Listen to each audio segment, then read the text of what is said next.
Hello, welcome back basin pro family. मेरा नाम अंकित मिश्रा है। स्वागत है एक और एपिसोड में जहां पर हम बात करेंगे आपके क्वेश्चंस जो आप इस चैनल पे कमेंट सेक्शन में लगातार लिखते रहते हैं। बहुत दिन बाद ये सेशन करने का मौका मिल रहा है।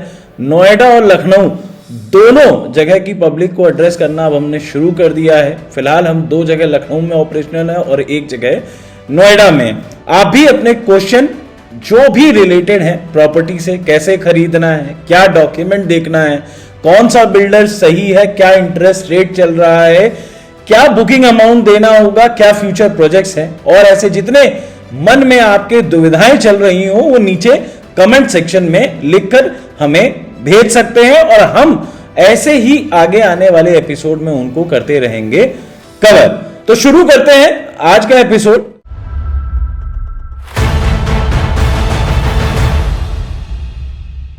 अगला क्वेश्चन है दोबारा आकाश सिंह जी का। मिनिमम साइज क्या है प्लॉट का और प्राइस क्या हो सकता है एल्डको इंपीरिया फेज 2 में?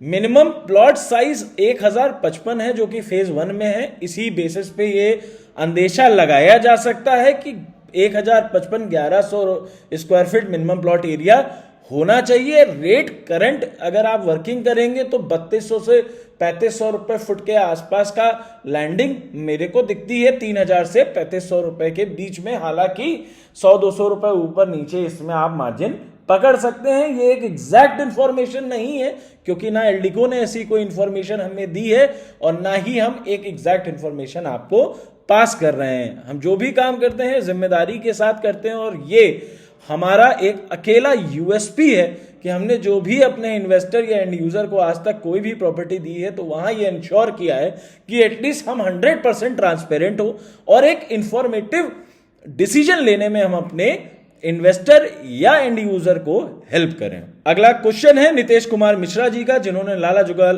किशोर वास्तु प्रोजेक्ट पे पूछा है, सर पोजीशन कब तक मिलेगा इस प्रॉपर्टी पर प्लॉट का? मैं रेरा के हिसाब से अगर बात करूंगा तो रेरा में डेट 2028 की दी हुई है। ये डेट 2028 की इसलिए दी हुई है क्योंकि कोई भी डेवलपमेंट का जो टाइमलाइन है कोरोना के बाद वो एक्सटेंड कर दिया गया था 4 से 5 से 7 साल तक, जो कि डेवलपर फाइल कर सकता है प्रोजेक्ट के लॉन्चिंग समय में। कोई भी डेवलपर हो, भले उसकी इंटेंशन कितनी ही अच्छी हो, चाहे आप एल्डिको को ही ले लें, वो हमेशा एक्सटेंडेड टाइमलाइन ही लेता है ताकि उसका प्रोजेक्ट रिस्क पर ना रहे। बल्कि हालांकि इसका मतलब ये नहीं होता है कि ये प्रोजेक्ट आपको 2028 में ही मिलेगा क्योंकि ये एक प्लॉटेड डेवलपमेंट है। प्लॉटेड डेवलपमेंट में एवरेज रेट 2500 स्क्वायर फीट का है। 350 प्लॉट के हिसाब से करीबन 150-200 करोड़ रुपए का प्रोजेक्ट ये बनता है। तो अगर ये 150-200 रुपए का प्रोजेक्ट है तो बिल्डर भी चाहेगा कि प्लॉटेड डेवलपमेंट में बहुत ज्यादा कंस्ट्रक्शन एक्टिविटी नहीं होती है तो इसको जल्दी से कंप्लीट कर अपना टर्नओवर निकालकर किसी दूसरे प्रोजेक्ट की तरफ बढ़ा जाए। अगला क्वेश्चन है, एक हमने पोस्ट जो डाला था दीपक नेगी जी का, अप्रूव बजट में भी तो होना चाहिए एलडी अथॉरिटी आवास विकास टाइमली। कुछ एलआईजी एमआईजी का बजट रखने वालों के लिए लॉन्च ही नहीं कर रहे। जेल रोड के सामने आवास विकास प्रोजेक्ट लेट होता जा रहा है। आज से 35 साल पहले बड़ी स्कीमें आई थी एलडी कानपुर रोड पे, एलडी कॉलोनी योजना, उसके बाद लोअर मिडिल क्लास के लिए कुछ नहीं आया। सर मैं पहले तो आपको ये बताना चाहता हूं कि अब एलडीए आए, आवास विकास आए, कोई भी डेवलपमेंट अथॉरिटी आए, ये बात आपकी बिल्कुल सही है कि बहुत समय से इनकी सरकारी योजना नहीं आई है। पिछले 5 साल में काफी ज्यादा कंसोलिडेशन हुआ है डेवलपरों से, चाहे वो अंसल हो, शिप्रा हो, बाकी जगह की लैंड हो, जहां पर एलडीए ने जमीन ली है 1200 एकड़ 1400 एकड़, उसे एग्रीगेट कर रही है और वहां पर अपनी योजनाएं लाने की फ्यूचर में प्लान कर सकती है या डेवलप करके बिल्डर को भी दे सकती है। अप्रूव्ड का मतलब ये नहीं होता है सर कि सिर्फ डेवलपमेंट अथॉरिटी या आवास विकास ही अपना प्रोजेक्ट लेकर आए। अगर डेवलपमेंट अथॉरिटी और आवास विकास किसी डेवलपर के एक पर्टिकुलर मैप को अप्रूव करती है तो वो भी प्रोजेक्ट अप्रूव की श्रेणी में एलडीए जैसा ही मानक पे बनता है और इसीलिए ये अप्रूवल का मतलब होता है।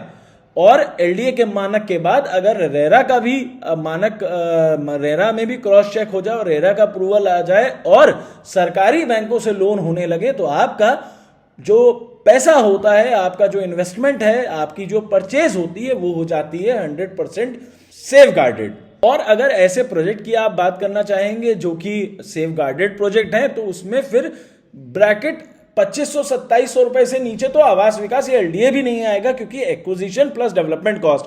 आपने 15 रुपए की ब्रेड पिछले 3 साल में खाते थे, 3 साल पहले 15 रुपए की ब्रेड आती थी, आज ब्रेड लेने जाएंगे तो 30 रुपए से नीचे ब्रेड नहीं है।